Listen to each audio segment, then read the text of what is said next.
Ese YouTube ni application yo kureba video gusa cyangwa ahubwo ni machine ikomeye cyane ihindura uko abantu batekereza? Uyu munsi tugiye kwinjira imbere muri YouTube, kandi nyuma y'iyi video ndabizi neza yuko ushobora kutazongera kureba YouTube kimwe ukundi nkuko wari usanzwe uyibona. Iyi ni Sibo James Tech and AI, aho twinjira imbere mu ikoranabuhanga tukavuga ukuri kutavugwa ahantu hariho hose. Kanda subscribe niba ukunda documentaire za technology na AI. Ya YouTube yatangiye mu mwaka wa 2005.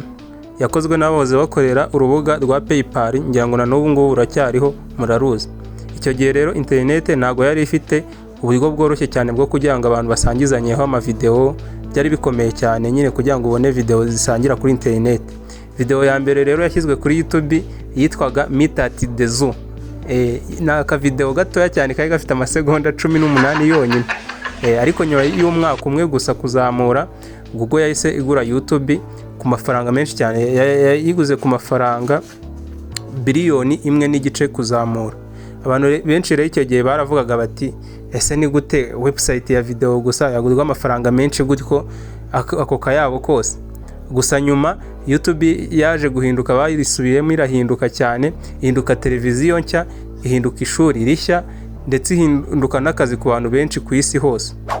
Agastori gatoya, hari umuntu wigeze gufungura YouTube avuga ati reka ndebeho akavideo nyine k'iminota wenda itarenze nk'itanu, ni iminota mike nkikomereza akazi.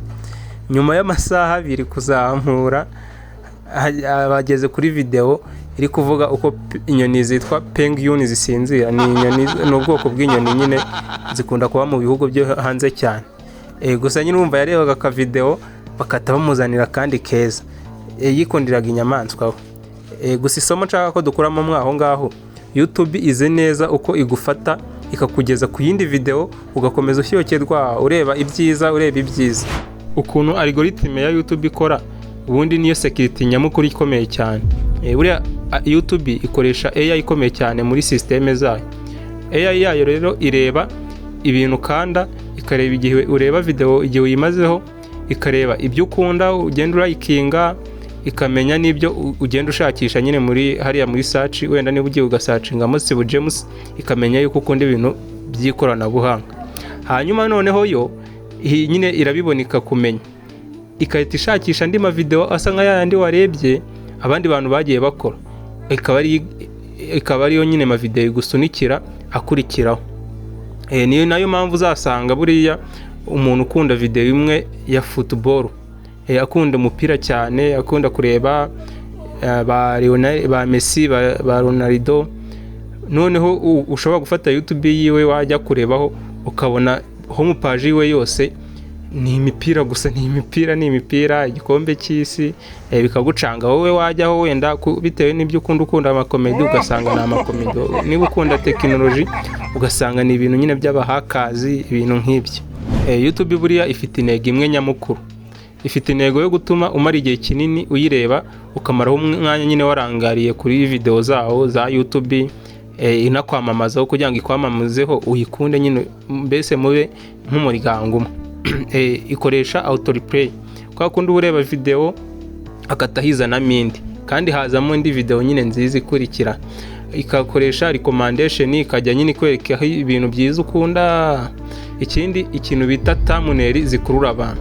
Thumbnail ngira ngo abantu ni kagafoto ureba nyine kuri video ukaba wahita uyikanda. Abantu bakora video kuri YouTube ngira ngo murayizi cyane.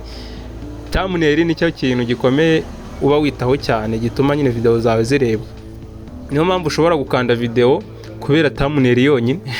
Ushobora kubona thumbnail video nta kintu kirimo kizima, nta somo, gusa ubona ka thumbnail keza nyine kagashusho ukatuyireba. Abakora content benshi rero ibi bintu barabizi, bakoresha physiology kugira ngo ukande nyine urebe video zabo. Bagakoresha faces zitungu, amasura nyine atunguye batangaye, amagambo nka ukuri, security cyangwa danger. Akandi gastori gatoya, hari umuntu wigeze kuvuga ati ndaryama kare uyu munsi, gusa saa 6 z'ijoro kuzamura. Yari akiri kuri YouTube areba utu video twiza YouTube yamubanye ubuye.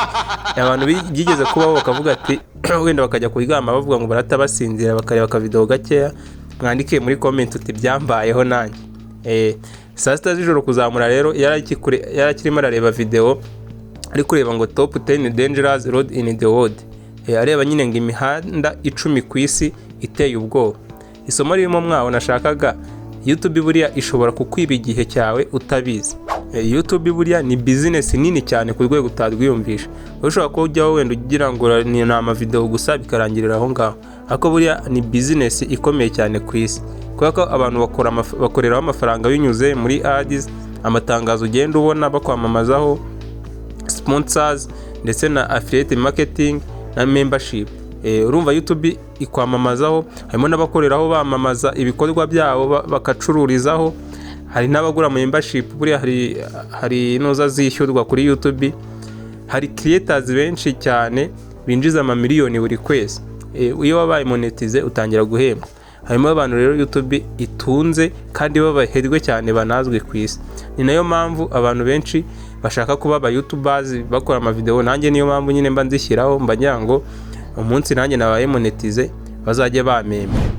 Uruhande rw'umwijima rwa YouTube rero, YouTube ifite ibyiza byinshi cyane bigiye bitandukanye, harimo ibyo twabonye hejuru, ariko nanone YouTube ifite n'ibibi, kubera ko harimo addiction, ishobora kukubata misinformation, amakuru yawe irayabika, ndetse na fake words, ushobora kwizera ibintu bitari byo. Ikindi ikagira clickbait, nk'urugero thumbnail ishobora kukwereka ibintu bikomeye cyane byatari, wenda ikakubwira ati kandaho urahita ubona amafaranga, ariko video wayikandaho nyine ukajyaho uzi ngo ugiye kubona business nziza ukorera amafaranga menshi, ariko wakanda kuri video ugasanga nta kintu ivuze, wenda bahise bakwereka nk'ifoto y'amafaranga, ati amafaranga mwayabonye. Amakuru ya YouTube ndetse n'umutekano wayo, buriya YouTube ikusanya amakuru yawe, ibyo ureba, ibyo ushakisha, igihe umara kuri video, hanyuma ikabikoresha mu kukwamamazaho ads. Ni nayo mpamvu ushobora nko kureba video y'imodoka, hanyuma ukahita ubona ads y'imodoka yose agiye atandukanye. Niba ushaka nko kuyagura nyine uri umukire, ukaba wahita nyine ureba urwo ruganda ukazigura. Igisubizo rero twasigarana, buriya YouTube ntago ari mbi, kubera ko ifite ibintu byinshi byiza cyane, kandi unayikoresheje twabonye yuko yaguha akazi, ishobora no kugutunga ukaba umuherwe kabisa. Ikibazo rero ni uburyo ahubwo ikoreshwa. Niba uyikoresha neza ushobora kwiga, ushobora kubona amafaranga, ndetse ushobora no kwagura ubumenyi bwawe, ukaguka mu bwonko. Ariko niba uyiretse ikakugenzura, akaba ikugenzura ukayikoresha mu buryo butari bwo bwiza, ukayiha umwanya munini cyane, ishobora kukwiba igihe cyawe, focus ndetse na productivity. Ubu ngubu uzi kuri, niba urebye video yose kuva itangiye kurenda igeze aha ngaha, ndakeka YouTube umenya ibyiza byayo, umenya n'ibibi. Niba uyikoresheje neza cyangwa nabi, yakugiraho ingaruka cyangwa se ikakubyarira umusaruro. None ikibazo mbaza ni iki? Ese YouTube iragufasha cyangwa iri kugukoresha utabizi? Munsubiza aho hasi muri comment. Iyi rero ni Sibo James Tech and AI. Kora subscribe niba ushaka ukuri kose ku isi ya tekinoloji.